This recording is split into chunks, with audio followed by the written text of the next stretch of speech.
And loyalty to one company is a concept that has been evolving for decades now.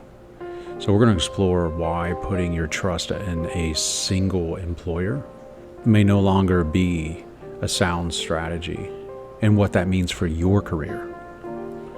So the shift of employment dynamics over the years is reflective of the market that we see for jobs. The job market has completely changed. In the job market today, we see an increase of frequency of jobs with the younger generations. We see reasons for loyalty becoming obsolete.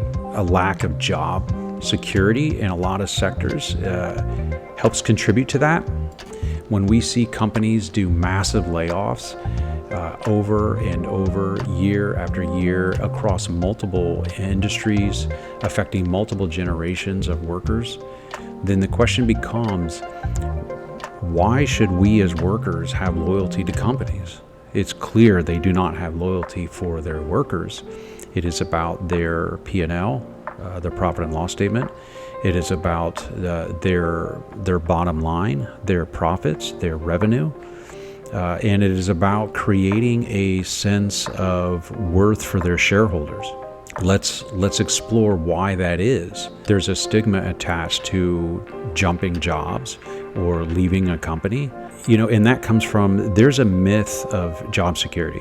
Insight from those who have experienced layoff despite years of loyalty are everywhere. You can go on YouTube, you can look at Time magazine articles, you can look at articles in the New Yorker talking about how people have dedicated years of their lives, blood, sweat, and tears for a career, for a company, for a boss, and only to be let go with nary a word said or an explanation given.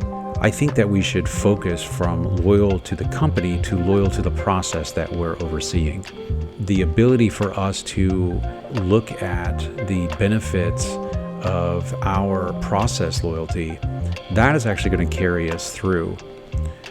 Corporate layoffs and restructures are commonplace, so you are your own corporation and you can restructure your life as you see fit. You can change your org structure, and you can do this by putting yourself first and creating a profit and loss statement for yourself. So every company in the world has a profit and loss statement. They look at what it costs to operate their business, what investment financially they have to make their business run, and then how they can tighten the amount of money they put into the business compared to what they get out of it. So you, as an employee, can look at it the same way. You can look at the company as a vehicle for you to achieve your financial goals so that you can hit your profit and loss statement. Meaning, I profit by working for this company, money through benefits, through a retirement plan. And we can also look at what our work-life balance looks like, what if impact that job has on our mental health, and then make a judgment call on whether or not it's the right company for us to dedicate our time to. Hey, share your experiences with company loyalty in the comments, because it'd be really interesting what a lot of people have to say. Because one of the things that I'm finding through multiple people that I'm talking to is, from generation to generation, we're starting to see a shift in how people approach their work. Older generations like myself and the Gen X gen, we have a different concept for what loyalty means. And it may be a little misguided. I think the younger generation has embraced the ability to create change within their lives without a stigma attached to it. And I think that that's a positive thing, right? One of the reasons why loyalty is becoming obsolete is because we feel disposable. And if the reality is we've always been disposable to companies, we have lied to ourselves by thinking that there is reasons for us staying there. It's a badge of honor. I've been here 5 years, 10 years, 20 years. I once talked to an individual who worked at a company for 42 years. And the sad thing about it, the woman really had no retirement to speak of. She was capped out in her salary, so she wasn't able to make any more money. She'd been making the same amount of money for 8 years. The average raise for a salaried employee in the United States of America is between 3 and 5%. A gain from jumping your job can be double your salary, can be 10% more, 20% more, 50% more of what you're currently making in your salary now. How is that even comparable? And yeah, it's not all about the money, but to the company, it's all about the output. Well, the output that the company has to you is the money they pay you, the benefits they provide you, and the work-life balance or the mental health support that they provide you from the job that you have. Is it too stressful? Is it not stressful?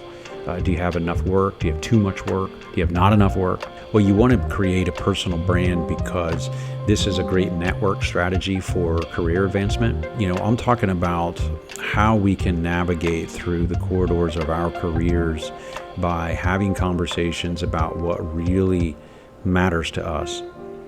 And, I feel that it's a really important piece for us to understand what our value is, what our worth is, and be able to have a conversation with ourselves honestly about, does this extra zero on my salary matter? Does the amount of work that I'm inundated with make me happy? Is it going to see me get where I want to be? When we see gig work, freelancer, Fiverr, we see increase in the consulting work, especially amongst the younger generation. That's a very big sign that people are starting to change what they feel is important about their careers. Are we living so we can work, or are we working so we can live? I'll catch you guys next time.